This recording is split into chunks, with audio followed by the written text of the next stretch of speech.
अब मैंने कई बार जैसे रोड्स पे भी होता है ना कि रोड पे एक टेंट सा लगा होता है, वहाँ लिखा होता है बवासीर भगंदर, ऐसा कुछ लिखा होता है, इसका इलाज यहाँ पे किया जाता है। तंबू गाड़े वाले हैं, ये कोई आयुर्वेदिक डॉक्टर नहीं है, कोई आयुर्वेद की डिग्री नहीं है, ये सिर्फ ठग हैं। जैसे कई लोगों को सुबह चाय पीने के बाद ही उनका पेट साफ होता है। चाय तो बिल्कुल ऐसी नामुराद चीज है जो कि पीनी ही नहीं चाहिए। चाइना का 80 साल का बुजुर्ग और मेरा देश का 18 साल का लड़का, स्किन टोन बिल्कुल तब मिलती है। हमारा 80 साल का तो गया, कैसे गया? गधा घोड़ा कुत्ता बिल्ली सब खाता है चाय, लेकिन क्या करता है? दूध वाली चाय नहीं पीता। भी कमजोर कर रही है। और जो भी देख रहा है, अन्य व्यूअर्स को भी मैं कहूंगा, इनसे बचो। आज का रोग ये रील है, और ये रील का रोग जो है ये बवासीर से भी बड़ा रोग है। जैसे इंडियन टॉयलेट और वेस्टर्न टॉयलेट्स, इनका भी इम्पैक्ट पड़ता है हमारी हेल्थ पे। रिसर्च आर्टिकल देखो, जेट से कितनी पाइल्स के रोग बढ़ रहे हैं। फिशर करता है जेट, क्योंकि पानी का प्रेशर बहुत ज्यादा कई बार होता है। पानी के अंदर इतनी ताकत है। अगर आप रिसर्च करेंगे, वहां राजस्थान में मार्बल काटा जाता है ऐसे तीव्र जेटों से बना के, कि पानी की स्पीड इतनी तेज कर दी कि पत्थर कट जाता है। कि स्किन क्या चीज है, मुलायम सी चीज, वो शोरा लग के उसका प्रेशर बना दिया, और कहाँ कब फिशर बन गया आपको पता है। नमस्कार, स्वागत है आपका द हीलिंग माइक पॉडकास्ट के एक और स्पेशल एपिसोड में, जहां पे हम बात करते हैं आयुर्वेद की और आज के समय में उसके महत्व की।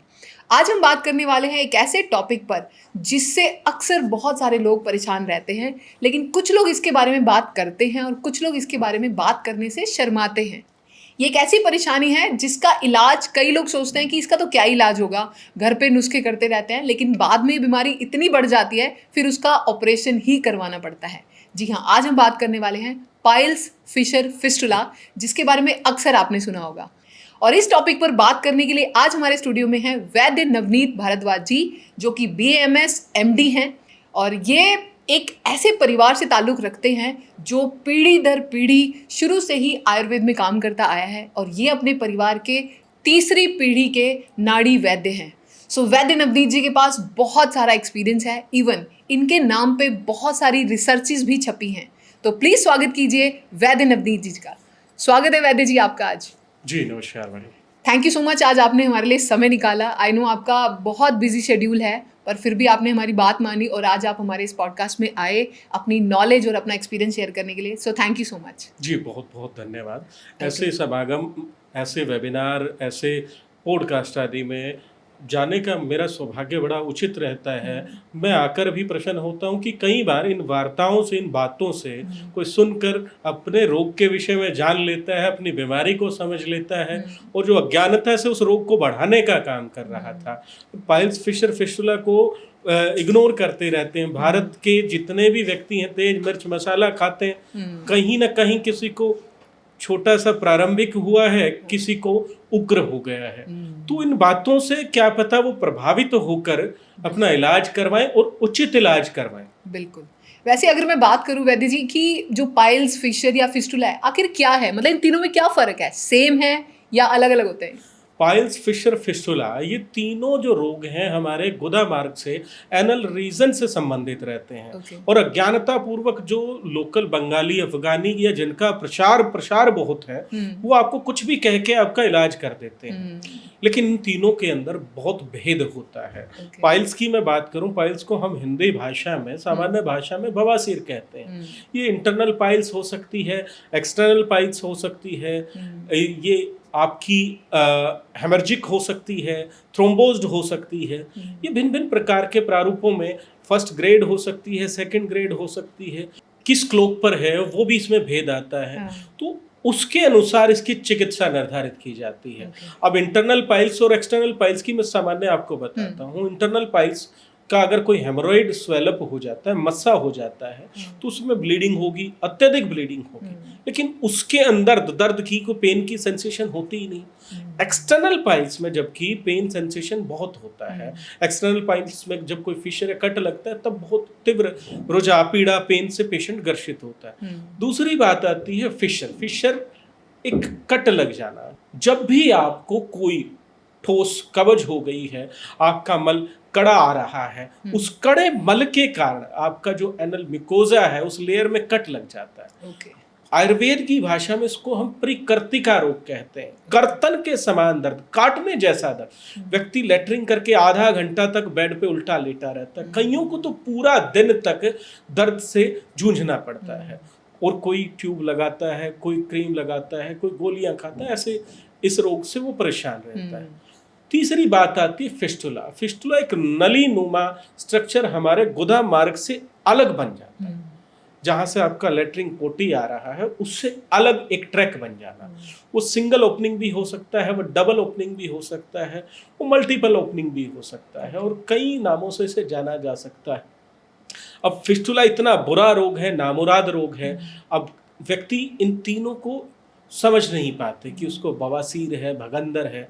वो कोई स्टोर से ट्यूब ले आता है, कोई क्रीम ले आता है, गोली ले आता है। वो सभी जो दवाइयाँ हैं, ट्यूब, क्रीम, गोली, वो रोग को दबाने का काम करती है, सिम्टम को दबाने का काम करती है। कोई गोली, कोई ट्यूब, कोई क्रीम किसी पाइल्स को, किसी फिशर को या फिस्टुला को एकदम से हील करने में कामयाब है ही नहीं। इवन मैं तो ट्यूब जो क्रीम है इसकी बड़ी निंदा, इसका खंडन करता हूँ। एक नोजल सा लगा आता है और उससे उसको अंदर प्रेशराइज करके डालना होता है। उस ट्यूब में होता क्या है, एक लिडनोकेन होता है, लोकल एनेस्थीसिया, संज्ञाहरण औषधि है, सुन कर देती। दूसरा उसमें मेंथा होता है। मेंथा क्या, जो ठंडा ठंडा कूल कूल तेल वाला वो मेंथा, वो गुदा मार्ग को ठंडा कर देता है और सुन कर देता है। इलाज कुछ नहीं। और कई बार तो जो प्लास्टिक का नोजल गुदा मार्ग के अंदर डाल रहे हैं वो भी मत्स्य को ब्रस्ट करने का काम करता है, फाड़ने का काम करता है। तो यही भेद है इन रोगों के जो आप जानना चाहते थे, पाइल्स, फिशर, फिस्टुला। अगर किसी रोगी को ऐसी कॉम्प्लिकेशंस हैं, ऐसा कुछ संबंधित है, तो उन्हें पहले तो उचित चेकअप करवाना चाहिए।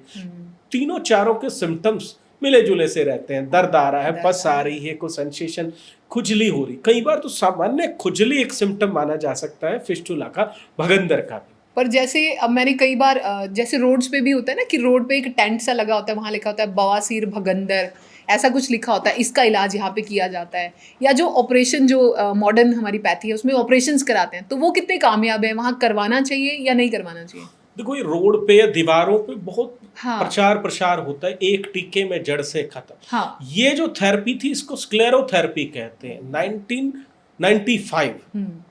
1995 में इस थेरेपी को बैन कर दिया गया था। ये इतनी हानिकारक थी, इसके अंदर एक एसिड, कुछ ऑयल्स मिला के और मत्स्य के नीचे डाला जाता था कि वो लाइगेशन हो जाए, उसका ब्लड सप्लाई रुके। लेकिन कई केसेस ऐसे बिगड़े जो हेमोरॉइड ठीक हो जाना था सामान्य से, क्षार सूत्र के प्रोसेस से, उस हेमोरॉइड के ट्रीटमेंट के चक्कर में उन्होंने भगंदर बना दी। तो वो थेरेपी बिल्कुल बैन। और जो तंबू गाड़े वाले हैं, ये कोई आयुर्वेदिक डॉक्टर नहीं है, कोई आयुर्वेद की डिग्री नहीं है, ये सिर्फ ठग हैं, प्रचार है। कोई भी आपका बिना डिग्री होल्डर ट्रीटमेंट कर रहा है, वो तो सरकार द्वारा भी निर्धारित किया गया है। ऐसे व्यक्ति से आपको ट्रीटमेंट नहीं लेना है, कोई चिकित्सा नहीं लेनी। और दूसरी बात करते हैं आप किसी विशेष चिकित्सा पद्धति की, देखो विशेष चिकित्सा पद्धति में कोई विशेष ट्रीटमेंट है वो अलग बात है, लेकिन जो कट करके निकाल दिया उसमें डर क्या रहता है कि हमारे गुदा मार्ग के अंदर 2 स्पिंटर होते हैं। स्पिंटर एक प्रकार का आप छल्ला लगा लो, आप गुदा मार्ग से लेटरिंग निकाल रहे तो बंद लगाना, वो बंद स्पिंटर से लगा। अब मत्स्य को विशेष स्थान पे अगर आप उस विशेष स्थान के मत्स्य को काटते समय आपका स्पिंटर मसल कट जाए तो कई व्यक्तियों में मैंने ऐसा देखा है कि मल रुक भी नहीं पाता, कॉम्प्लिकेशंस, खतरे ज्यादा बढ़ जाते हैं, मतलब ऑपरेशन के बाद और ज्यादा साइड इफेक्ट्स आने का खतरा ज्यादा बना रहता है। और हम बात करते हैं क्षार सूत्र विधि से जो हम ट्रीटमेंट करते हैं, ये मैं नहीं कह रहा, ये हमारे रिसर्च आर्टिकल प्रमाणित करते हैं। मेरे रिसर्च आर्टिकल नहीं है, हमारे संस्थान के नहीं है, ये सरकार द्वारा पब्लिश है, एम्स आदि द्वारा पब्लिश है। क्षार सूत्र विधि से ट्रीटमेंट किया गया पाइल्स और फिस्टुला का ट्रीटमेंट रीअकरेंस ना के बराबर होता है। तो आप हमारे व्यूअर्स को बताएंगे क्षार सूत्र एग्जैक्टली है क्या? क्षार सूत्र मैडम एक मेडिकेटेड थ्रेड होता है, औषधीय धागा होता है, जो कि अपामार्ग क्षार से, सुनाही शीर से, हल्दी से और विशेष औषधियों से हमारे वैद्यों की टीम तैयार करती है। अब क्षार सूत्र का भी नाम लेके कोई बंगाली, कोई अफगानी, कोई पाइल्स क्लिनिक, मैं नाम तो नहीं लूंगा, ऐसे ऐसे नाम प्रचार ऐड चलाते हैं और कहते हैं क्षार सूत्र। उनको क्षार सूत्र का पता ही नहीं है, देखा भी नहीं है मूर्खों ने, और नाम लेके और कुछ भी धागा बांध देते हैं और फिर केस को खराब कर देते हैं। ऐसे केस आते हैं मेरे पास। तो मतलब उसमें फिर इलाज कैसे होता है? उस धागे से, धागे को तैयार करते हैं, फिर उसके बाद जो आपका मस्सा होता है हम्म। उसको विशेष यंत्रों से हम पकड़ के और नीचे गांठ बांध देते हैं, उसका लाइगेशन कर देते हैं। ओके। जो क्षार सूत्र का थ्रेड है उस मस्से को वहां से साफ कर देता है। ओके। और भगंदर के अंदर तो जो गला सड़ा मांस है, हम्म। पस बनी है, उसको ड्रेन करके उसके अंदर क्षार सूत्र थ्रेड डाला जाता है। कई बार वो थ्रेड चेंज भी करना पड़ता है। इसके अंदर इतनी एंटीबायोटिक, इतनी एंटी इन्फ्लेमेटरी ऐसी प्रॉपर्टीज होती हैं, ये सारे इन्फेक्शन को खत्म करता है। मवाद पस जहां बन रहा है, एग्जैक्ट जो रीजन है, उसकी भी हीलिंग प्रोसेस को बढ़ा देता है। Okay. मतलब कितने % चांसेस रहते हैं इसके, मतलब क्षार सूत्र के बाद क्या दोबारा होने के भी चांसेस होते हैं? क्षार सूत्र के बाद अगर फिस्टुला की ट्रीटमेंट की मैं बात करूं, 99% रीअकरेंस का चांस नहीं होता। बिल्कुल नहीं होता। पर अगर ये तो इलाज आपने बहुत, इसके अलावा जिनको मस्से नहीं है या फिस्टुला अभी तक नहीं बना है, एक ब्लीडिंग पाइल है, अगर ऐसा कुछ है, उसका क्या ट्रीटमेंट है मतलब आयुर्वेद में? अगर ब्लीडिंग पाइल से देखो, सबसे पहले अगर कोई मस्सा नहीं है, सिर्फ ब्लीड्स। अब ब्लीड्स होता क्यों है? अब नाक से नक्सीर आ जाती, गर्मी में बच्चा बाहर गया, पित्त वर्धक आहार विहार किया, गर्मी बढ़ गई, नसें फट गई, बीपी बढ़ा हुआ, तो उसके निदान को ठीक करना है। उसका कारण क्या था? बीपी बढ़ा तो बीपी पे कार्य करना है, पित्त बढ़ा था तो पित्त पे कार्य करना है। और सामान्य गर्मी को शांत करने के लिए आप गूंद गतीरे का प्रयोग कर सकते हो, चिया सीड्स का प्रयोग, भिगो के इनका प्रयोग कर सकते हो। शीतल नारियल की जो लस्सी बनती है वो भी शीतलता है। तरबूज, खरबूज, जो आज के समय सस्ते फल आते हैं, मतलब कि सीजनल फल, सस्ते का मतलब सीजनल, जो सीजन में फल आ रहा है वो थोड़ा रेट में कम होता है, वैसे फलों का प्रयोग करो। वो फल आपके शरीर को हाइड्रेट करेंगे। तरबूज आपको हाइड्रेट करता है, तो उन चीजों से आपका पित्त शमन हो जाता है, ब्लीडिंग आदि की समस्या शांत होती है। और आयुर्वेद के अंदर बहुत सारी ऐसी औषधियां भी बताई गई हैं, जो औषधियां आप नित्य प्रयोग करके सामान्य जो ब्लीडिंग पाइल है, मस्सा नहीं बना है, तब के लिए उससे ठीक किया जा सकता है। और विशेष अगर इमरजेंसी कोई कंडीशन आती है, कोई औषधि नहीं है, तो गुनगुने पानी में आप हल्का नमक डाल के भी सिकाई कर सकते हैं। नहीं तो औषधियां सफ्टिका भस्म और टंकण भस्म, ये आयुर्वेदिक किसी भी अच्छी औषधि की कंपनी से आप ले सकते हैं। एक एक चम्मच डाल दें और उससे दिन में 2 बार सिकाई करनी। एक तो ये सिर से बात करना है, और दूसरा एक जात्यादि तेल और काशी शादी तेल आता है, इसका स्टेरिलाइज्ड कॉटन स्वैब बना लीजिए और उसको गुदा मार्ग के अंदर रखिए। इन्फ्लामेशन को भी ठीक करेगा और जहां जो इन्फेक्शन हुआ उसको भी ठीक करेगा।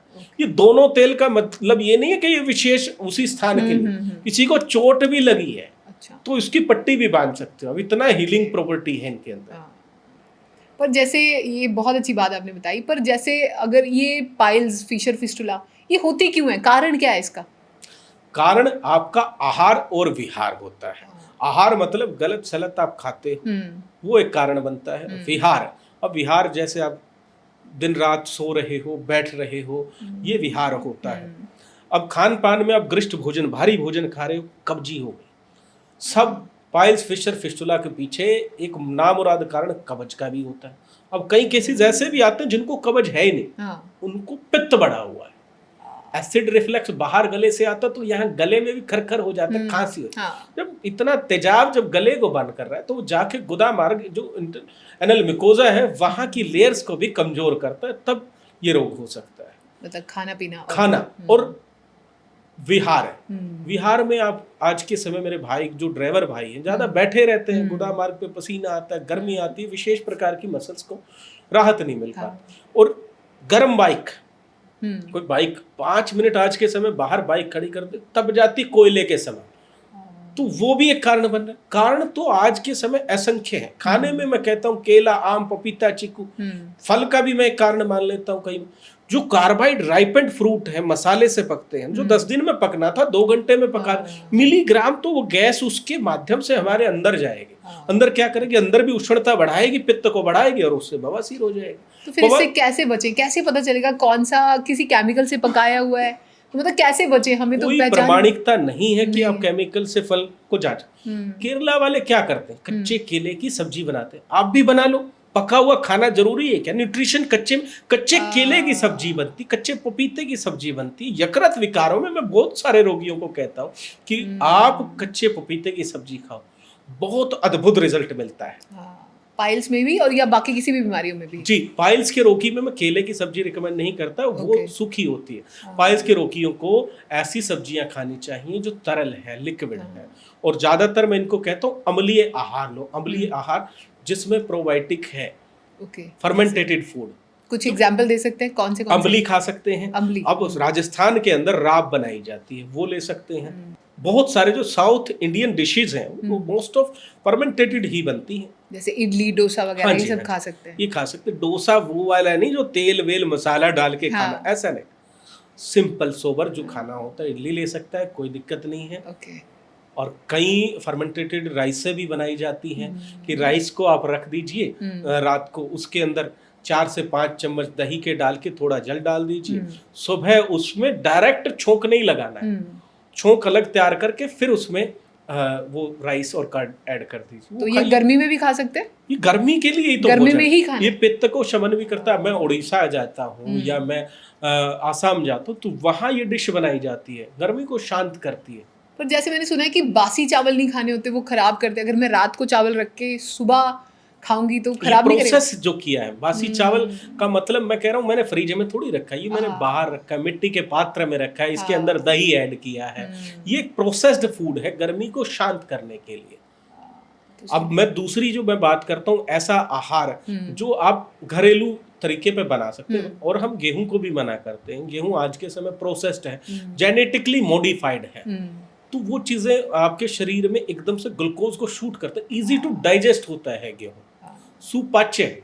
अब हम ऐसी कंडीशन में दूसरे आहार, मिलेट्स वगैरह, मिलेट्स थोड़ा भारी है, बवासीर में हम उसको डायरेक्ट कंज्यूम नहीं करवाते, उसको फर्मेंटेट करवा के करवाते हैं। तो कौन से मिलेट्स ले सकते हैं, मतलब कोई स्पेशल? कंगनी, सावा, कोदो, जवार, ये आप ले सकते हैं। तो इनको बनाने से पहले मतलब कैसे बनाना है? इनको भी फर्मेंट करना है? इनको बनाने के लिए प्रोसेस होता है, एक लंबा प्रोसेस होता है।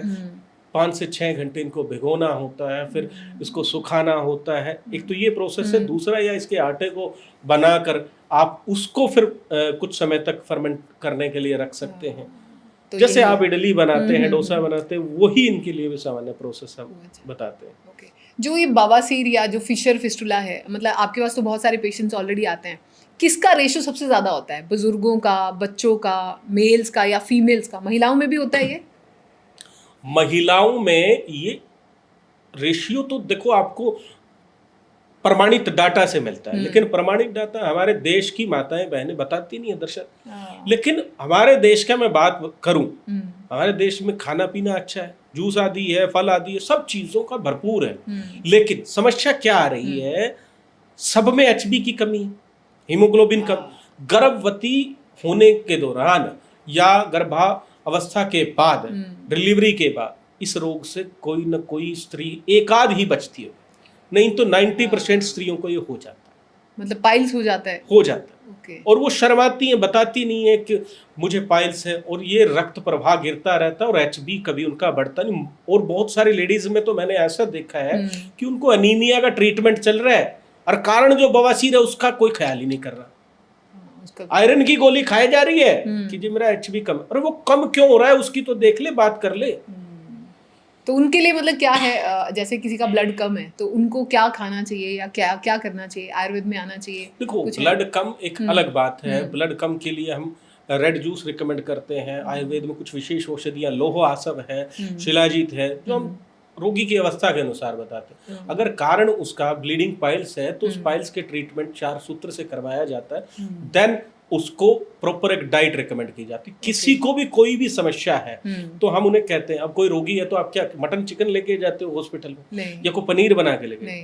फल फ्रूट जूस, तो वही ट्रीटमेंट है सभी रोगों के आहार में। अगर आप फल फ्रूट, और वो भी नॉर्मल सामान्य, कोई कार्बोहाइड्रेट ना हो, कोई प्रोसेस्ड ना हो।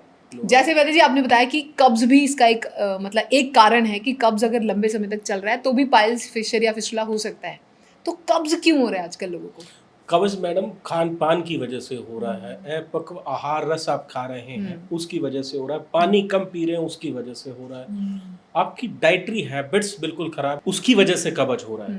हमारा जो कोष्ठ है उसके अकॉर्डिंग हमें आहार करना चाहिए। मृदु कोष्ठ है, मध्यम कोष्ठ है, करूर कोष्ठ है। अब मृदु कोष्ठ वाला व्यक्ति वो होता है जो गुनगुना पानी पिया, पेट साफ, मध्यम कोष्ठ वाला कि भाई उष्ण दूध है, उसके अंदर कोई चीनी शहद डाला, वो पिया, पेट साफ। क्रूर कोष्ठी वाला व्यक्ति वो है जो कि इच्छा विधि रस की गोली भी खा ले, एक विरेचन जमाल घोटा भी खा ले, तब जाके उसका पेट हल्का साफ होता है। तो कोष्ठ के अनुसार आहार निर्धारित किया जाता है। अब तो ये कोष्ठ कैसे पता चलेगा कि मेरा कौन सा कोष्ठ है? आपकी डाइजेस्टिव हैबिट, मैंने बेसिक बता दिया कि आपका पेट कैसे साफ होता है। ठीक है, ठीक है, ठीक है। अब ये डिस्टरबेंस, जैसे कई लोगों को सुबह चाय पीने के बाद ही उनका पेट साफ होता है। चाय तो बिल्कुल ऐसी नामुराद चीज है जो कि पीनी ही नहीं चाहिए। अब चाय की आपने बात कर दी, हाँ। चाय ऐसे नहीं पी जाती। चाय आई कहाँ से? चाय आई है चाइना से। चाइना का 80 साल का बुजुर्ग और मेरा देश का 18 साल का लड़का, स्किन टोन बिल्कुल तब मिलती है। हमारा 80 साल का तो गया, कैसे गया? गधा, घोड़ा, कुत्ता, बिल्ली सब खाता है चाइना, लेकिन क्या करता है? दूध वाली चाय नहीं पीता। मैं गया चाइना, चाइना में उन्होंने क्या सर्व किया? वो ग्रीन टी उबाल के लाते हैं, सूखी पत्तियां। हम ग्रीन टी क्या करेंगे? टी बैग आएगा, उसमें हमने माइक्रो प्लास्टिक भी डाल दिया। अब ग्रीन टी की पत्ती पी लो 2 लीटर आप दिन में, कोई दिक्कत नहीं, मैं मना नहीं करता। या औषधीय अर्जुन की छाल की या भिन्न भिन्न मिश्रणों की चाय बनाई जाती है, वो आप ले सकते हो। पर इंडिया में चाय तो सबसे ज्यादा फेमस है। चाय के बिना तो लोगों की सुबह ही नहीं होती। कई लोग बेड टी पीते हैं, कई लोग बोलते हैं अगर चाय ना पियो हमारा सिर दर्द होता है। फिर कौन सा स्वस्थ है इंडिया? सभी तो रोगी ये भी है। किसी को गैस है, किसी को ब्लोटिंग है, किसी को सिर में दर्द है, किसी को कब्ज है। दिन का प्रारंभ ही अब नामुराद चीजों से करोगे, बुरी चीजों से करोगे, तो क्या उससे आपको शरीर में लाभ मिलेगा? मैंने क्या कहा? ग्रीन टी आप पी सकते हो, दिन में 2 लीटर पी लो, शरीर में एंटीऑक्सीडेंट देगी, कैंसर से लड़ने के लिए आपके शरीर में ताकत देगी। ये काली चाय देती क्या है? कुछ नहीं देती। डेयरी प्रोडक्ट और साथ में चाय, जब इसका कॉम्बिनेशन मिश्रण बनता है तो आप केमिकल रिएक्शन के बाद देख लो, अनबर्न्ड कार्बन पार्टिकल्स बन रहे हैं जो कि आपके लिवर किडनी के लिए हानिकारक है। तो जो लोग, अब जिनको लगता है कि अगर चाय नहीं पियेंगे तो सिर दर्द होगा, उनके लिए वो कैसे छोड़े? एक चाय तो एडिक्शन है अगर मैं बोलूं। मैडम चाय 2 तरीकों से पीता है। एक स्वाद के लिए पी रहा है, उसकी नहीं छूटेगी। जो स्वाद के लिए पी रहा है उसकी नहीं। जो नशे के लिए पी रही है, जो औरतें नशे के लिए चाय पीती हैं, पीती हो तो तंदुरुस्ती आ जाती, वो ग्रीन टी पी लो, उसमें भी तो आपका निकोटीन, कैफीन, एंटीऑक्सीडेंट जो जो आपको चाहिए वो मिल रहा है। और इससे नहीं लेना तो ब्लैक कॉफी पी लो आप। ब्लैक कॉफी में भी आपको कैफीन मिल रहा है। तो कॉफी हार्मफुल नहीं है? कॉफी एक नियमित मात्रा में अगर आप लेते हैं, उचित गुणी क्वालिटी की आप लेते हैं, तो आप लीवर विकारों के लिए वो अच्छी रहती है। मतलब बिना दूध की ब्लैक कॉफी आप ले सकते हैं, लेकिन वो भी मैं निहार मुंह नहीं कह रहा हूँ, खाली पेट नहीं कह रहा हूँ। खाली पेट अगर आपको लेना है तो जल लीजिए, पानी लीजिए, सबसे उचित तो वही है। मतलब सुबह उठ के सबसे पहले सिर्फ पानी पीना है? जी हाँ। उसके बाद फिर चाय तो बिल्कुल भी नहीं। अगर चाय पीनी हो तो क्या उसका कुछ है अल्टरनेट की चाय में हम कुछ ऐसी चीज़ कुछ डाल दें कि चाय थोड़ी कम नुकसानदायक हो जाए उन लोगों के लिए? जैसे अब चाय मैं भी पीती हूँ तो मैं छोड़ना नहीं चाहती चाय। चाय के लिए मैंने एक ही कहा है, मैं चाय अब सभी रोगियों की बंद करता हूँ। चाय अगर आपको पीनी है तो चाय आप बिना दूध की ही पीजिए। आप दूध वाली चाय पिएंगे, आपको आज रोग नहीं हुआ है तो भविष्य में कोई हो जाएगा, क्योंकि आज का बद परहेज किया वो भविष्य में 5 साल बाद आपको कोई रोग दे दे, 10 साल बाद आपको कोई रोग दे दे।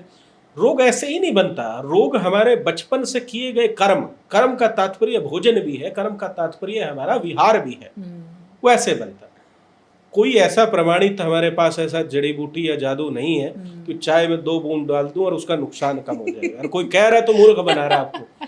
कोई ये पहाड़ों की चाय, ये ऐड, वो कुछ नहीं है। कोई हीरोइन तक नहीं पीती उस चाय को, जो ऐड दिखाती है ना, वो सिर्फ ड्रामा करती है, कोई नहीं पीती चाय।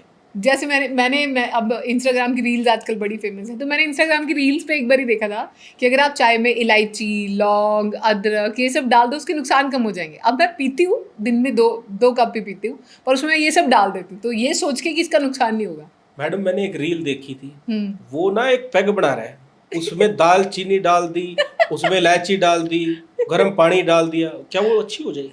नहीं, वो तो बहुत देखो ये मूर्खता की बातें हैं, ये अप्रमाणिकता बातें हैं। कोई रिसर्च आर्टिकल प्रमाणित है कि आपने 50 आदमियों को ये उबाल के चाय दी और उससे उसकी ब्लोटिंग ठीक हो गई, तब तो मैं मानूं। नहीं तो ऐसे रीलों पे, एडों पे और इन पे नहीं जाए। ये सिर्फ अपना प्रोडक्ट बेचने का या अपने लाइक्स लेने का काम करते हैं और आपके मन को प्रभावित करने का काम करते हैं। और जो ये रील्स आप देखते हैं, ये बीमारी है, सबसे बड़ी बीमारी है। मैं इसका भी खंडन करता हूँ। इससे भी बहुत रोगी आज के समय बढ़ रहे हैं। अब एक समय तो रील में आपने कोई अच्छी चीज देख ली, कोई प्रेम देख ली, उसके बाद में एक मर्डर देख दिया, उसके बाद में कोई लड़ाई, तो हमारा बुद्धि का, माइंड का जो सिस्टम होता है, हार्मोनल सिस्टम, वो डिस्टर्ब कर दिया आपने। ऐसा नहीं करना है। रील्स से अच्छा तो आप वीडियो देखो, मूवीज देखो, सीरीज देखो, या फिर वैसे तो आपको पठन पाठन में कोई ग्रंथ आदि पढ़ना चाहिए, कोई रामायण आदि देखनी चाहिए, लेकिन आपका वैभव है, आपकी इच्छा है, वो आप स्वभाव से देखिए, लेकिन रील्स मत देखिए। रील्स आपके माइंड को डिस्टर्ब कर रही है, आपको भी डिस्टर्ब कर रही है, आपका सोचने की शक्ति को भी कमजोर कर रही है। और जो भी देख रहा है, अन्य व्यूअर्स को भी मैं कहूंगा, इनसे बचो। आज का रोग ये रील है, और ये रील का रोग जो है, ये बवासीर से भी बड़ा रोग है। क्योंकि लोगों को आजकल लोगों में, मुझे एडिक्टेड नहीं है, लेकिन कभी कभी बीच में जैसे देख लिया, पर लोग एडिक्टेड हो चुके हैं रील्स के। मैडम ऐसे एडिक्टेड हो गए, नीचे टट्टी नहीं निकल रही, ऊपर पूरा 1 घंटा उसने रील से लगा ली। ऐसे बदतमीज है, खाना खाते समय भी रील्स है, लेटरिंग करते समय भी रील्स है। मूर्खता इतनी हो गई, 1-1 घंटा बैठे रहते, फ्लश चलाते रहते हैं जी, आनंद आ रहा है, फिर रील्स देख रहे हैं। भूल गया कि मैंने फ्लश ने स्किन भी ब्रस्ट कर दी वहां से। ये फ्लश से भी कई बार प्रेशर से समस्या बन जाती है। हाँ, जैसे इंडियन टॉयलेट में, अगला मेरा क्वेश्चन यही था, जैसे इंडियन टॉयलेट और वेस्टर्न टॉयलेट्स, इनका भी इम्पैक्ट पड़ता है हमारी हेल्थ पे? जी हाँ, बिल्कुल पड़ता है। इंडियन टॉयलेट में इतना फायदा होता था कि हमारी मसल्स अच्छे से कंप्रेस हो रही थी, और वहाँ हम बैठ के जब मल त्याग करते थे तो पूर्ण सिस्टम है हमारा, जो स्टमक, इंटेस्टाइन, वो पूरा प्रेशर से, एक बंद से जो गैस है वो भी पास हो गई, जो मल था वो भी पास हो गया, वो सारा सिस्टम। अब यहाँ कोई प्रेशर नहीं, आराम से बैठे हैं, पीछे जेट लगा, जेट भी इतना प्रेशराइज है, वो इतना समस्या कर सकता है। रिसर्च आर्टिकल देखो, जेट से कितनी पाइल्स के रोग बढ़ रहे हैं, फिशर करता है जेट, क्योंकि पानी का प्रेशर बहुत ज्यादा कई बार होता है। कई बार तो मैडम वो शोरा जम जाता है इस प्रेशर उसके अंदर, और वो ऐसा इतना तेज प्रेशर से लगता है, स्किन को ब्रस्ट कर देता है। पानी के अंदर इतनी ताकत है, अगर आप रिसर्च करेंगे, वहां राजस्थान में मार्बल काटा जाता है ऐसे तीव्र जेटों से बना के, कि पानी की स्पीड इतनी तेज कर दी कि पत्थर कट जाता है। आपकी स्किन क्या चीज है, मुलायम सी चीज है, वो शोरा लग के उसका प्रेशर बना दिया, और कहाँ कब फिशर बन गया आपको पता नहीं चलेगा। पर अब जैसे अब घरों में, अब अगर आप कहीं भी अब रहने जाओ, अब तो मेनली वही लगे होते हैं, वेस्टर्न टॉयलेट्स ही लगे होते हैं, तो क्या इलाज है इसका फिर? इसका इलाज तो क्या है, उसको तोड़ के उसका आप इंडियन शीट बना लो, या फिर वो दूसरा एक सिस्टम आया हुआ है कि आप उसके नीचे को प्लास्टिक का मुद्दा रख लीजिए, आपके घुटने मुड़े, ओके, मतलब पीढ़ी लगा ले आगे। और जेट से बचें, जेट का कोई इलाज नहीं है, जेट से नहीं वॉश करना है। जी जी। तो वैद्य जी, जिन लोगों ने ऑलरेडी, अब काफ़ी लोगों ने जो है इसका ऑलरेडी ऑपरेशन करवा ही लिया है, तो जिन लोगों ने ऑपरेशन करवा लिया पाइल्स का, उनके लिए आपका क्या कहना है? मतलब वो क्या करें अब? देखो, अगर ठीक है तो अपना परहेज करो, अच्छे से जीवन। अगर ठीक नहीं है, गलत सेंटर से आपने ट्रीटमेंट कराया, किसी ऐसे सेंटर से कराया जिसका प्रचार था, लेकिन उसको पता ही नहीं था, ज्ञान नहीं था, स्टडी नहीं था, एजुकेशन नहीं था, सैनिटाइजेशन नहीं था आपका, जहाँ जिस सेंटर में ये परफॉर्म हुआ वहाँ फ्यूमिगेशन नहीं था, वहाँ अनहाइजेनिक तरीके से इंस्ट्रूमेंट रखे जा रहे थे, और वो केस आपका बिगाड़ दिया। 2-4 दिन, 10 दिन, 1 साल आपने एंटीबायोटिक खा के निकाल, फिर वो केस रीकरेंस हो गया, फिर दोबारा ट्रीटमेंट, फिर दोबारा। तो ऐसे कई बार केस बिगड़ के कैंसर का रूप ले लेता है। कई केसेस ऐसे आ रहे हैं जो पाइल्स, फिशर, फिस्टुला के हमारे पास 30-40 की एज में भगंदर बन गया, भगंदर से वो रीअकरेंस भगंदर बन गया, रीअकरेंस से फिर वो कैंसरस हो गया। तो ऐसी कॉम्प्लिकेशन की व्यक्ति ना किसी को दिखाने का है, ना बताने का है, और प्रतिदिन उस अंग का प्रयोग करना होता है, मल निष्कासन करना ही है, तो व्यक्ति जीवन से अच्छा मरण को मानने लग जाता है। तो वहाँ का ट्रीटमेंट भी संभव नहीं हो पाता है। तो गलत संस्थान से इसके ट्रीटमेंट ना करवाएं। अगर आपने ऐसी गलती कर दी है तो किसी उचित गुणी ज्ञानी डॉक्टर से, वैद्य से, जिसने इस चीज़ के विषय में अध्ययन किया है और एक्सपीरियंस है, तो उनसे सलाह लेकर चेकअप करा के अपना इलाज सार सूत्र विधि से प्रारंभ कीजिए। अब जैसे जिन लोगों का, जैसे सिटिंग जॉब, आपने बोला कि ड्राइवर्स को सबसे ज़्यादा होता है, IT पर्सन को, जिनकी जॉब सारा दिन बैठने की है, अब वो खाना पीना तो चलो ठीक कर लेंगे, इसके अलावा और कैसे बचे फिर पाइल से? Sitting is more injurious than smoking, ये मैं बात कहता हूँ अक्सर। पर अब उनकी तो जॉब ही सिटिंग है। बैठे हैं, मैं भी बैठा हूँ। अब मूवमेंट रखिए ना, बैठे बैठे मूवमेंट कर सकते हो, भोजन के बाद 10 मिनट राउंड कर सकते हो, आधे घंटे में 2 सेकंड बॉस मना तो नहीं करेगा, मैं खड़ा होके मैंने स्ट्रेचिंग कर लिया, ये भी कर सकते हो। तो देखो, आपको फेवरेबल बनना पड़ेगा, आलस स कुतो विद्या अविदस्य कुतो धनम अधनस्य कुतो मित्रम अमित्रस्य कुतो सुखम। ये तो हमारे शास्त्रों में भी कहा गया है, आलसी व्यक्ति को कुछ नहीं मिलता है। मतलब अपनी आलसी व्यक्ति को विद्या नहीं मिलेगी, विद्या नहीं मिलेगी, धन नहीं मिलेगा, धन नहीं मिलेगा, मित्र नहीं होगा आपके पास, और मित्र नहीं होगा तो सुख नहीं होगा। सब चीजें कोरिलेट करती हैं। अगर आप आलसी हैं, आपने धन भी कमा लिया, वो भी व्यर्थ, वो चला जाएगा।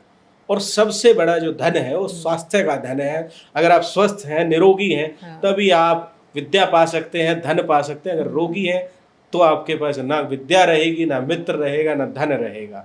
और बवासीर जैसा रोग आपके जीवन में ना आए तो इसके लिए सर्वप्रथम आप भोजन को सुधारें, अपने जीवन में योगासन जरूर करें। पूरा दिन बैठे हो, सुबह तो समय है आपके पास, योगा कर लीजिए। और पूरे शरीर के संस्थानों में आप डिस्टरबेंस करते हो, सुबह कोलगेट कर रहे हो, बैक्टीरिया को मारने का काम, साबुन लगा रहे हो, बैक्टीरिया को मारने का काम। शरीर के जितने बैक्टीरिया मारते हो मतलब रोग बढ़ा रहे हो। पूरा दिन एसी में है, रात को एसी में पसीने की बूंद नहीं निकल रही, तो ये पोर्स भी डिस्टर्ब हो जाते हैं। यहाँ से जो मल निकलना था वो भी बाधित हो जाता है। जिम जाओ, जिम में मैं ये नहीं कर रहा आपको हैवी वो कुछ करना है, वेट उठाना है। बहुत सारे ऐसे गेम होते हैं जिम में आजकल, हल्का फुल्का वो रस्सा करते हैं, डांस करते हैं। कुछ भी ऐसा कीजिए जो मूवमेंट लाए। आप जीवन में ऐसी चीजें अपना सकते हैं अकॉर्डिंग टू टाइम। मैं नहीं कहूंगा कि आप कसी लेकर खेत में चले जाओ, संभव नहीं है, संभव ही नहीं है। तो आज के अकॉर्डिंग संभवता से आप कर सकते हैं, वो आप अपना सकते हैं। एक आपने कोलगेट की बात की, सुबह उठते ही हम लोग टूथब्रश करते हैं, तो मतलब कोलगेट तो फिर दांतों की सफाई, कोलगेट दांतों की सफाई करने के लिए तो है, लेकिन दांतों के साथ साथ वो जितने बैक्टीरिया को आपके मार रहा है, आपके माइक्रोबायोम को मार रहा है, वो हानिकारक है। तो फिर उसका अल्टरनेट क्या है? फिर क्या उसका अल्टरनेट क्या है? मंजन कीजिए आप। हल्दी और नमक को लेके पेस्ट बना के अच्छे से मल लो, दांत भी मजबूत होगा, आपका मसूड़ा भी मजबूत होगा। पायरिया तक की समस्या को आपकी हल्दी, नमक और सरसों का तेल का पेस्ट समाप्त कर देता है। और नहीं मंजन बनाना है, बहुत सारी औषधियों से, पांजू फल से बनता है, दंदासे का मंजन बनता है, होठों को भी लाल करता है। जो बीड़ी सिगरेट गुटखा पी के होठ काले कर लिए ना, दंदासा मसलो बिल्कुल लाल हो जाते।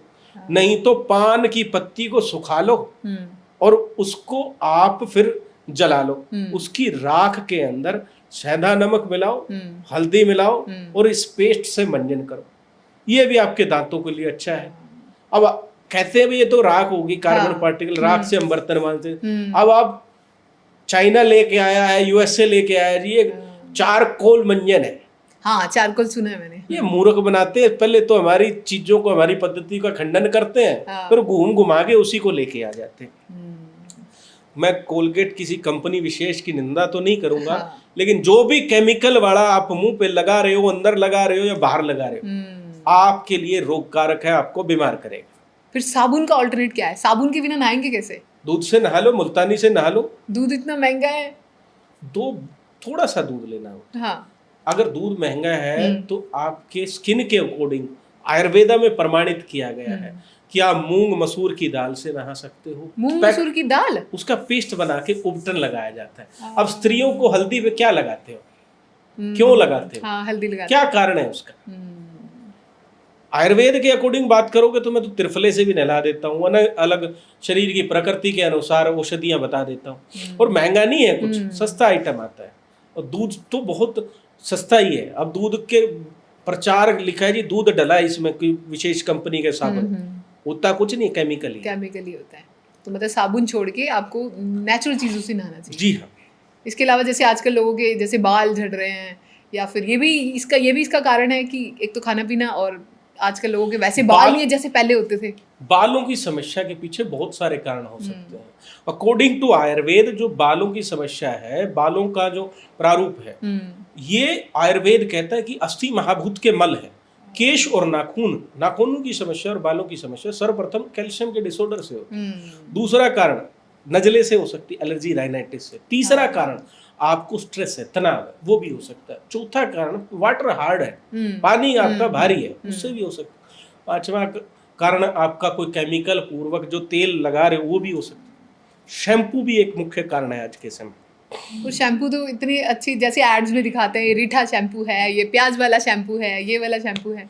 एड में तो मैडम शराब को भी अच्छा बताते, पी लिया करो। ये भी है। ये सब जो ऐड से प्रभावित होते हैं वो चीजें हमारे शरीर के लिए अच्छी नहीं है।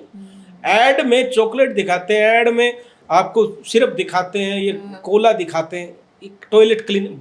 हमारे परम पूज्य स्वर्गीय भाई राजीव दीक्षित जी बताया करते थे, ये टॉयलेट क्लीनर का खंडन किया करते थे। ये हमारे देश का पैसा भी वहां जा रहा है और हमें रोगी भी कर रहा है। तो ये ऐड से प्रभावित मत हो।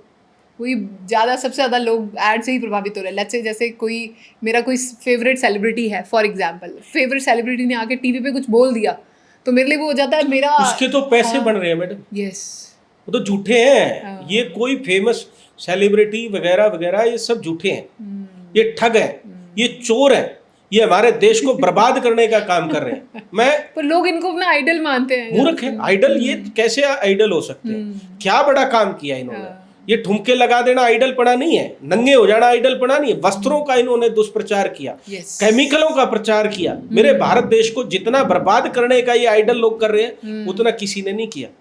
ये सबसे बड़े जो दुश्मन है मेरे युवा के लिए, बच्चों के लिए, ये आइडल लोग ही हैं। ये बहुत सही बात बोली आपने। आई होप जो लोग ये सुन रहे हैं, पॉडकास्ट देख रहे हैं, उन पे कुछ तो इम्पैक्ट पड़ेगा इस चीज का। मैं तो आशा करता हूँ मेरे बच्चे, मेरे बुजुर्ग, मेरी माताएं, मेरी बहनें इस आइडल पने को छोड़ के अपने सामान्य जीवन, बुजुर्गों की जो पद्धतियां थी, मेरे जो हरियाणा का कल्चर है, पंजाब का कल्चर है, गुजरात का कल्चर है, मेरे भारत देश का कल्चर है, उसको अपनाओ, पहनावे को अपनाओ, खान पान को अपनाओ। एक आप बोलते बहुत अच्छा है सर, आपकी हिंदी इतनी अच्छी कैसे है? इतने अच्छे वर्ड्स आपके, मतलब मुझे खुद बहुत अच्छा लग रहा है सुनने में। ऐसा लग रहा है कि सुनती रहूं मैं आपको। जैसे जिस संगत में मैडम आप रहते हैं वैसा ही आपका भाव बन जाता है।